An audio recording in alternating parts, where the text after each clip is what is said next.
Ty, you got black shirts last week. Just what was your reaction to seeing those handed out?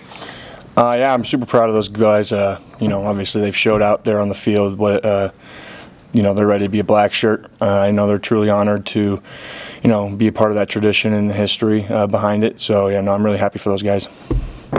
Coach Rule had said the defense kind of was the ones that were urging for Bashidi to get the black shirt. Can you explain a little bit as to why and specifics?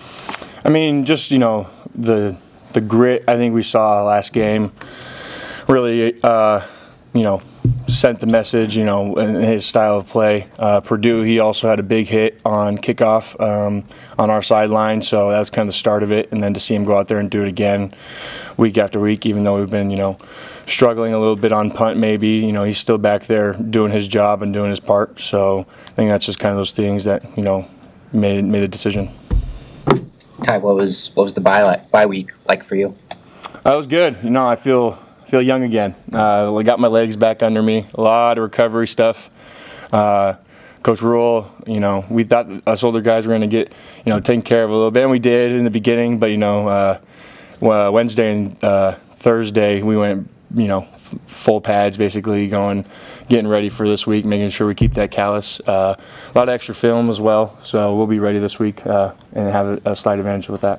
What do you know about Indiana? I mean, there's so little history between Nebraska and Indiana. This is just your second trip there in the 14 years you guys have been in the Big Ten Conference.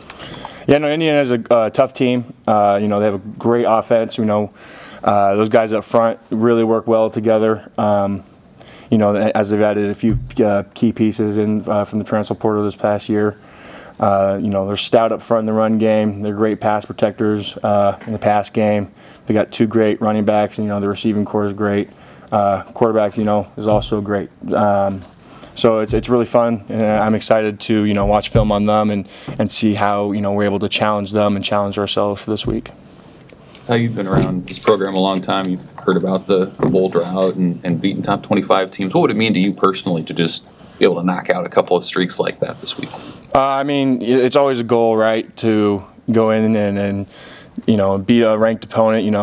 There's going to come a time again where those guys where we're going to be ranked and people are going to be coming for us. That's kind of the mentality that we've been having this season is, it's time to stop being the hunter, let's be the hunted. And, with T. Knight's has given us a quote, do you think Kobe, even though he was the hunted, do you think he was actually hunted? No, he was a hunter, hunting the hunter himself, right? So I think it's just kind of, that kind of mentality, mind switch, whatever you want to call it, going into these types of games. Everyone saw the emotions after you closed down that Rutgers game with James Williams on the sideline and Coach Knight. And what job has Knight done with your room and sort of building that camaraderie and how you've seen that grow? T. Knight's built, a great relationship, I think, individually with everybody, but even as a whole, creating this kind of brotherhood between, a bunch of guys who may have came from different places to we've molded so well into being one unit type of deal.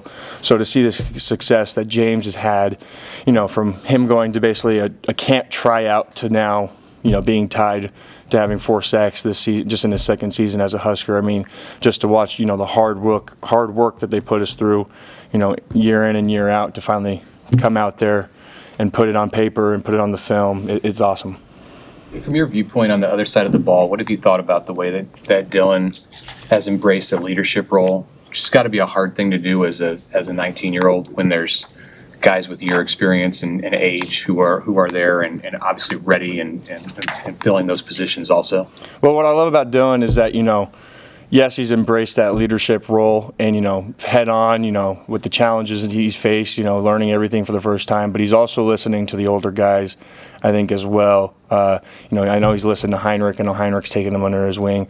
But even on the defensive side of the ball, he's come over and talking to us older guys on, what we might be thinking or what we would do.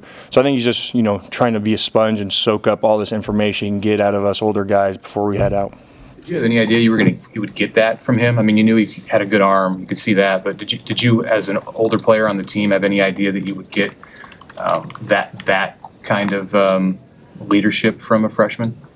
I mean, I've seen it before. It's rare, right? But to watch, you know, I think Coach Rule has even mentioned it, you know, his work ethic, you know, how much time and effort he puts into everything, you know, the care and the passion that he has for this program. I mean, it just kind of goes hand in hand. He's definitely going to have a part in that leadership then if you're going to invest that much time and have that much passion into it. So, you know, I think, you know, I don't think you expect it of him, but I'm not surprised either. I think after the Rutgers game, Coach Rule said you get out what you put in, and you guys put in a lot that weekend of that Rutgers game. Have you seen that sort of carry over, that momentum of that work? Yeah, that's a reminder every period, every scout period, when we all huddle up together, is just, you know, a reminder that we're going balls to the wall, 100%. You know, if it has to go to live, then we're going to live, but, you know, we're treating the scout team like it's the opponent.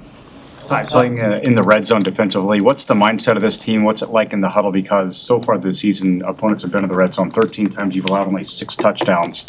None of those were rushing. So what's behind the success there? They don't get in. Plain and simple. That's just mindset, mentality. That's what we tell each other when we're in the huddle. They don't get in. We go out there and work together. There's been 13 guys on the defensive line that have played 50 or more snaps this year. Obviously, I think you played most of them, but are there ever times when you're out there and you're not sure who's exactly next to you because they're rotating so many of them? Yeah, I mean, sometimes you just got to get down and, you know, we might not get a call, or you get the call and then, you know, the guy's coming in late or whatever. So you just kind of make do, figure it out. All right. Thank you, Ted. Appreciate it.